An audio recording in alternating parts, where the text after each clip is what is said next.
Hi, let's talk about something different today. How do you add finishing touches to a sketch, transforming from this to this to this? Oh, that would be very exciting because that has been on my mind for some time now. Hi, Ninetta. It's actually not easy to do the finishing touches. I'll speed through the earlier portions so that we have enough time to go through the last segment, which is the finishing touches. Is that okay? Yay! For this sketch, I started with the pillars since they define the space quite prominently.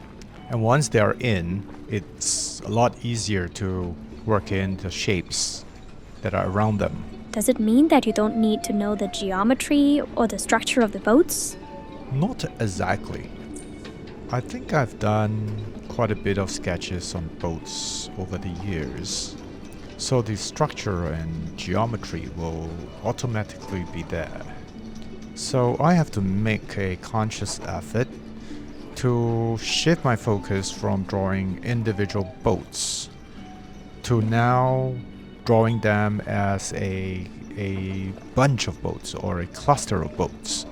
So features of boats can merge into one another to form new interesting shapes. That's new to me.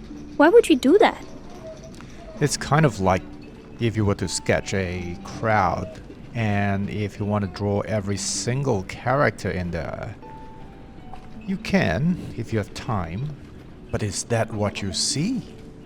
And very often, if you were to sketch every single person in the crowd, that unique visual quality of a crowd may not be captured. So I'm more interested in how all these boats parked at a pier come together as a whole on a lazy weekday afternoon. It's actually interesting to see how your shapes flow into one another. I can sort of tell one boat from the other because I'm standing here looking at them as well. But looking at your sketch, it feels like I could hold a whole bunch of boats up like Lego blocks fused together. Is that how we draw a cluster of objects? Perhaps.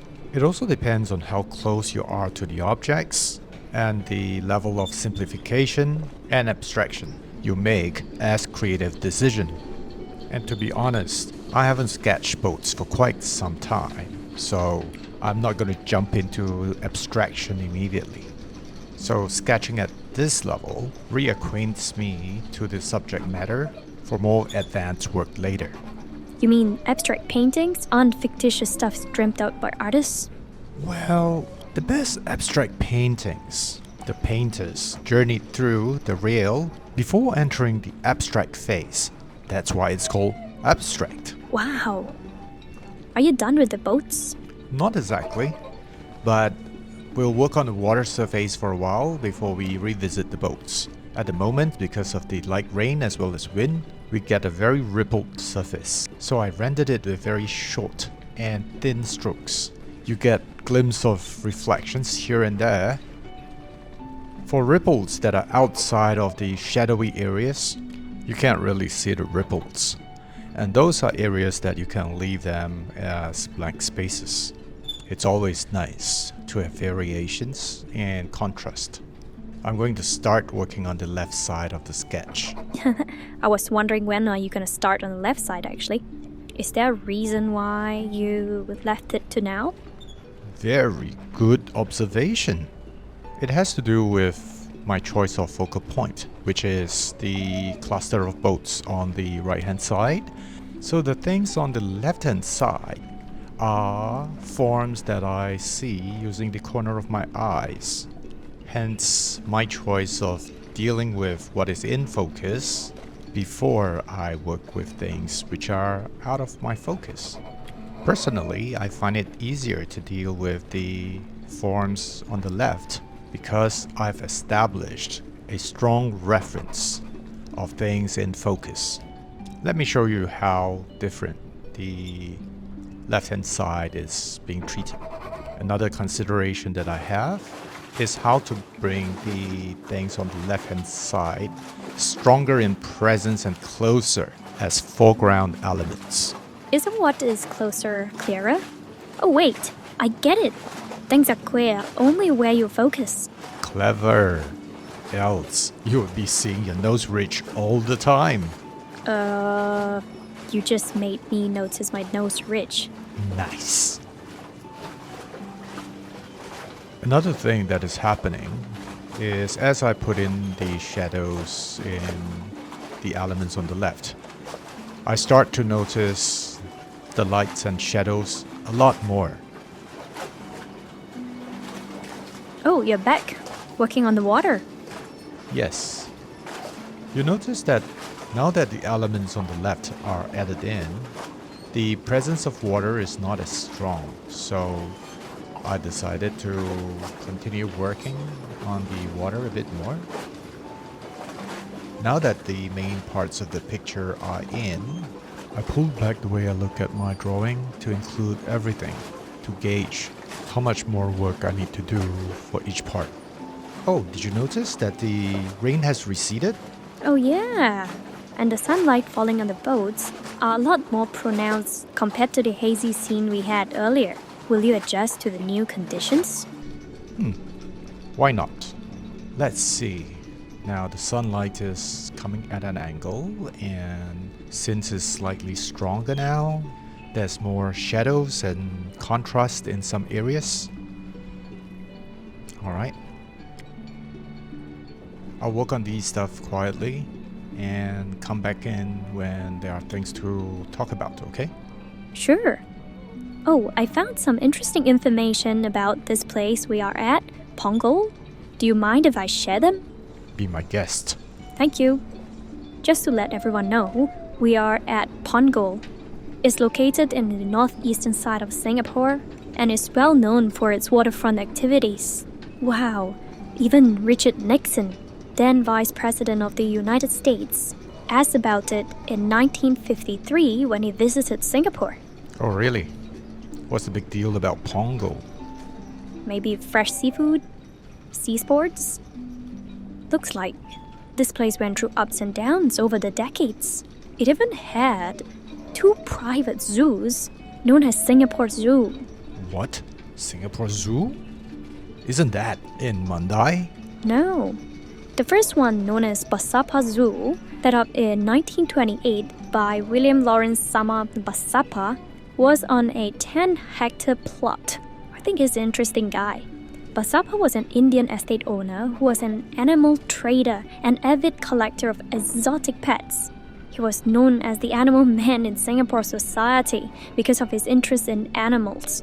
Oh, do you know who visited his zoo before? Who? Somebody I know? Albert Einstein. No way. It is true. He reported it in his travel diaries and commented that it was a wonderful zoological garden. Wow.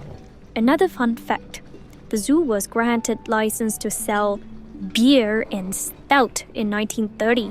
Wow. This is beginning to sound like the movie Life of Pi. Absolutely incredible. Oh, they got a complaint in 1938 by the chairman of Singapore Rural Board, Abden. He complained about the barbarous treatment of an ape he saw at the zoo and the appalling stench coming from some of the animal cages. I'm pretty sure it wasn't because of the beer and stout. I knew you were gonna say that. Yeah, you know me, right? By the way, what did they keep in the zoo?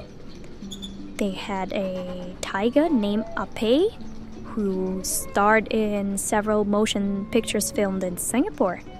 Felis the orangutan, human-like chimpanzees, one of whom could smoke a cigarette. What? I told you about the beer and stouts, didn't I?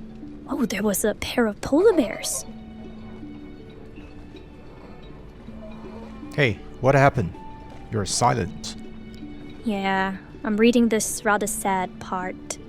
In the days leading up to the Japanese invasion of Singapore in 1942, British armed forces converged in the north of Singapore in preparation for the invasion and occupied the land on which the Pongal Zoo was sited. The British ordered Basapa to relocate everything within 24 hours. And since that was impossible to do, the British soldiers just shot dead everything. It's so saddening reading this. It is, but war was looming. Let's flip back to the sketch, shall we? Earlier, I used teal color for the sky as well as its reflection of water that wasn't as choppy, and Indian yellow for dashes of sunlight. Why do you introduce a different medium? Different medium introduces different forms of expression, and I like the chemistry that different mediums have when they are used together. It's kind of like cross-cultural piece of music where musical instruments from different continents come together to form a piece of music. It's interesting. Anyway, there never has been any rule that says that you must stick to one medium. Alright, just a little bit more here. We're not done yet. There's still some room to push this a bit further. What? You mean we're not done yet? Well, you can stop here if you want to, but I would like to show how you can push your sketch a little bit further by introducing digital tools. First, I snapped a picture of the sketch I've done, then open it in Procreate on iPad, but you can use any digital tool. Use a soft brush, low on opacity, tone down the areas in the shadow. Used white, low on opacity as well, to do the highlights in the sketch. The highlights come as a dance in front of my eyes, and I was responding to that. Also, the highlights don't necessarily fall within the outlines of the objects, because the perception of what we see is always over a period in time instead of an instant. So even if the scene is relatively calm, there's still lots of movement. So these thin dancing lines help connect us to the perceptual truth of the scene. Voila! This is a sketch, so let me not over push it. Let me do it. Like it, subscribe. Thanks, Ninetta.